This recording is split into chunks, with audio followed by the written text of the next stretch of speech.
Good morning. हम पढ़ रहे थे हिंदी व्याकरण का पाठ 1 भाषा, लिपि और व्याकरण। ओके, इसमें हमने व्याकरण में पढ़ा कि भाषा किसे कहते हैं, भाषा के कितने रूप होते हैं या कितने भेद होते हैं। फिर भाषा के बारे में हमने पढ़ा। फिर हमने राष्ट्रभाषा के बारे में पढ़ा कि राष्ट्रभाषा क्या कहलाती है। फिर भाषा और बोली के बारे में पढ़ा। फिर लिपि पढ़ा। ठीक है, आज हम पढ़ेंगे हमारा टॉपिक है व्याकरण, है ना, व्याकरण और व्याकरण के भेद के बारे में। तो चलिए सब अपने अपने बुक्स ओपन करेंगे और ध्यान से इसे समझेंगे। ओके स्टूडेंट्स, तो चलिए इसे हम रीडिंग करते हैं। आप लोग भी ध्यान से बुक में देखें। व्याकरण, व्याकरण हम किसे कहते हैं? व्याकरण वह विधा है जिसके द्वारा किसी भाषा को शुद्ध बोलना, लिखना जाना जाता है। ठीक है, व्याकरण भाषा की व्यवस्था को बनाए रखने का काम करते हैं। जो व्याकरण होती है वो भाषा की व्यवस्था को बनाए रखने का काम करती है और व्याकरण भाषा के शुद्ध एवं अशुद्ध प्रयोगों पर ध्यान भी देती है। ठीक है, इस प्रकार हम कह सकते हैं कि प्रत्येक भाषा के अपने नियम होते हैं। उस भाषा का व्याकरण भाषा को शुद्ध लिखना व बोलना सिखाता है। व्याकरण ही क्या सिखाता है? भाषा को शुद्ध रूप में बोलना और शुद्ध रूप में लिखना सिखाता है। उसे हम व्याकरण कहते हैं। ठीक है, इसकी परिभाषा क्या हो सकती है? भाषा के शुद्ध रूप का ज्ञान कराने वाले शास्त्र को ही व्याकरण कहते हैं। इसकी डेफिनेशन या परिभाषा है। ओके, फिर देखेंगे व्याकरण के भेद कितने होते हैं। व्याकरण के भेद 3 बताए गए हैं। पहला है वर्ण विचार, दूसरा है शब्द विचार और तीसरा है वाक्य विचार। अब पढ़ेंगे कि वर्ण विचार किसे कहते हैं। वर्ण विचार क्या होता है? इसमें वर्णों के उच्चारण, रूप, आकार, भेद आदि के संबंध में अध्ययन होता है। इसे वर्ण विचार कहते हैं। ठीक है, अब पढ़ेंगे शब्द विचार। शब्द विचार क्या कहलाया हमारा? इसमें शब्दों के भेद, रूप, प्रयोगों तथा उत्पत्ति का अध्ययन किया जाता है। उसे हम शब्द विचार कहते हैं।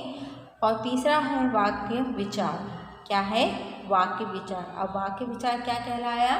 इसमें वाक्यों का निर्माण, उसके प्रकार, उसके भेद, गठन, प्रयोग, विग्रह आदि पर विचार किया जाता है। उसे वाक्य विचार कहते हैं। ठीक है, तो हमने यहाँ पर जानकारी लिया कि व्याकरण किसे कहते हैं और व्याकरण के भेदों के बारे में हमने जाना। आइए हम इसके अभ्यास प्रश्नों को देखते हैं। अभी हम मौखिक पढ़ा देते हैं, इसके बाद आपको हम इसमें आंसर्स आपको दिखाएंगे। ठीक है, तो हमने अभी तक कितना रीडिंग किया, तो आप बताइए कि हम इसके आंसर हम किस तरह से देंगे। भाषा का अर्थ, भाषा का क्या अर्थ है? भाषा का अर्थ है कि हम अपने विचारों या भावों को प्रकट करने के माध्यम को ही क्या कहते हैं? भाषा कहते हैं। या भाषा के द्वारा ही हम दूसरों की बातें समझते हैं और अपनी बातें दूसरों को समझाते हैं, तो इसे भाषा कहते हैं। ठीक है, यही भाषा का अर्थ कहलाया। फिर मौखिक तथा लिखित भाषा में क्या अंतर है बताएंगे। तो मौखिक भाषा में क्या अंतर है भाई? मौखिक भाषा क्या कहलाती है? मौखिक भाषा को हम बोलकर व्यक्त करते हैं, है ना। मौखिक जो भाषा होती है वो हम बोलकर, अपने मुख से बोलकर प्रकट करते हैं।